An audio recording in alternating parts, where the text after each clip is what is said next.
Kit and Tully by Mocha von B. Young adult romance with chills. 8. At the beach. On Sunday morning, 5 of us wake up in Felice's house.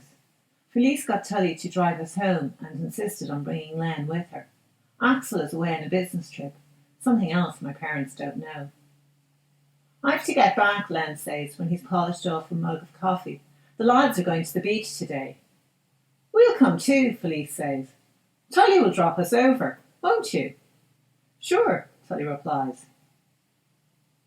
"I see you brought an entourage," Max says to Len when we all pile out. "Baz still isn't here." "Relax, it's Sunday," Len says soothingly. "He'll be down later. He won't miss the rehearsal tonight."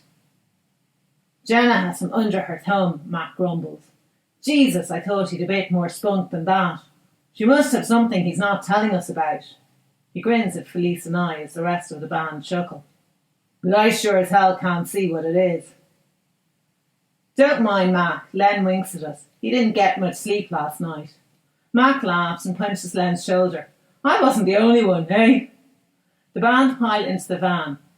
Felice and I watch Len climb into the middle seat beside Mac. I wish I could be sitting there instead of him, and I know Felice wishes she was in the van too. Instead, we're stuck with Tully in his mother's car. "Do you think they mind us tagging along?" Tully asks as we follow the van out of Drumshanra towards the coast. "Why would they?" Felice shrugs.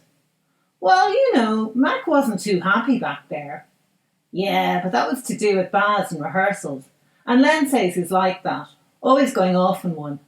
Don't worry, the beach is for chilling, the more the merrier. Anyway, it's Sunday, and there's nothing else to do." I say nothing. Arguing with Felice is never a good idea, but I wonder if she's right. Mac didn't tell us not to come, but he didn't exactly make us welcome either. "All that matters is we're going too," Spike says. "You didn't want to be left behind, did you?" He's right, as usual. It's always seemed so dreary before this beach. Silent and grey, windswept and desolate, stinking of seaweed drying out along the tide line. But today it's beautiful. Sunshine, sparkling water and waves crashing with just enough force to be fun. I never want to go into the water, but even I can't resist the lure today, and am beckoned towards it, taking off my docks, rolling up my skirt, glad my legs are shaved, and wading out into the water. Spike remains behind. He doesn't do wet, but Felice plunges in and I watch Mac eye her ample curves. I wish I'd brought a bikini, though I normally never swim and prefer to be covered up. I don't like people staring at my body. My clothes give a clear message. Keep your distance. I get hassled anyway. More than you'd think. It's what happens to the female of the species. Showing off to Mac, though, that would be different. Maybe next time I'll bring a swimsuit. Len has stripped down to a pair of long faded beach shorts, and Felice is laughing and yelling as he splashes her with water. Next thing, somebody comes up behind me, and a strong pair of arms encircle me. Before I've time to react, my feet are swept from under me. With a splash, I land in the water, squealing as I go under. Though shallow, the water is freezing and goes up my nose. I come up coughing and spluttering, gasping for air. Everyone is roaring with laughter. What happened? I blink the water from my eyes and shake my hair so that droplets spray everywhere. My dress is stuck to me. Mac. His grin is wicked. I look around. Tully is staring at me as though I'm naked, as though I'm the first naked woman he's ever seen. I walk out slowly and make my way up the beach to Spike, who hands me a towel. "That was some exit," he says. "You look like Venus emerging from the waves." "Bullshit," I reply. "Venus was blonde." He gives a short laugh. "You don't know how good looking you are, Kit. You drive them all crazy." It's new, this power. I never had it before, and I don't fully believe in it. It feels dangerous, exciting too, scary most of all. Is that why Mac dropped me in the water? With a shiver that has nothing to do with being cold or wet, I relive the warmth of his hands on my waist, the brief intimacy of his touch. By the time I've towelled myself off, I'm no longer Venus. You can only be a goddess for a moment. The sand has stuck to my dress, my hair is tangled, and I look more like an abandoned castaway than a newly created goddess. Mac barely throws me a second glance when he spreads himself out to dry 10 minutes later. But Tully comes and sits beside me, and I can tell by the way he can't take his eyes off me, I still look like a goddess to him. Spike nudges me, and I look down at the word he's written in the sand. Smitten. He grins and smooths a handful of sand across it, erasing it. What? Tully asks when he sees us both looking at him. Nothing, we respond too quickly, too close together. Felice and Len have disappeared. I know better than to go looking for them, but I wish she wouldn't do this. I wish she'd stay with us, with Spike and me. Mac lies on his back, dozing in the sun, and I remember he didn't get much sleep last night. Some of the guys are playing ball further down the beach, and Spike wanders over to watch. A few minutes later, he's in earnest conversation with one of the band.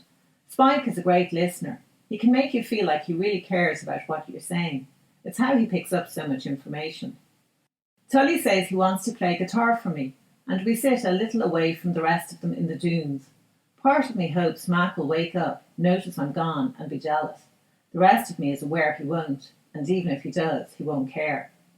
Tully's music is simple and light, yet there is a melancholy undertone. That's lovely, I say, surprised. I can't find words to go with it, he replies. Tunes fill my head, spilling out of me, but I get stuck on the lyrics.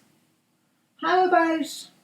I hesitate, and then start giving Tully fragments from the long conversations I make up in my head, where Mac and I talk to each other and the words flow and it's like we can read each other's minds. It helps to speak my emotions aloud. Hey, that's great. Tully has no way of knowing where it's coming from. To him, it's just a play with words, and trying to fit them to his music is like a puzzle. He responds with something else. His words are happier, airier, but the balance with mine, which are heavy with darkness and sorrow, works well. I take out a notebook and pen. Before we know it, we've sketched out a song. Do you mind if I work on this? Tully says. Of course not. I tear out the page and hand it to him. Use whatever you want. I was only speaking aloud, and lots of the words are yours. You were answering me. It's like a dialogue, Tully says. I wonder if it should be a duet. He looks at me, a question in his eyes. No way. My hands flutter in protest. I can't sing to save my life. Yet you understand music. I don't. Not really. I just like playing with words. You're the one who understands the music. This could be really good. He looks so hopeful, and I wish he was right. A song he could turn into a hit would be his dream come true, but life doesn't work like that, and we both know it.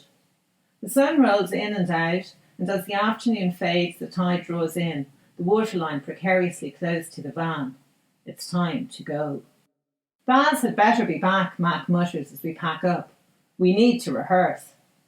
Maybe Tully can stand in if you need someone, Spike says. He plays the guitar. I should have guessed Spike would be listening. He can never keep his nose out of anything. It's one reason why he ends up in hospital so often. It had better not come to that, Mac frowns. Besides, Baz is good. Tully's good too. I don't know why I say it. It just sort of slips out. But Tully looks at me with so much gratitude I wish I'd kept my mouth shut. He's a nice guy, but I don't want to lead him on. Mac, however, looks interested, like he's listened to what I said, like he's taking it seriously. And that makes me happy inside. A warm feeling spreads through my stomach.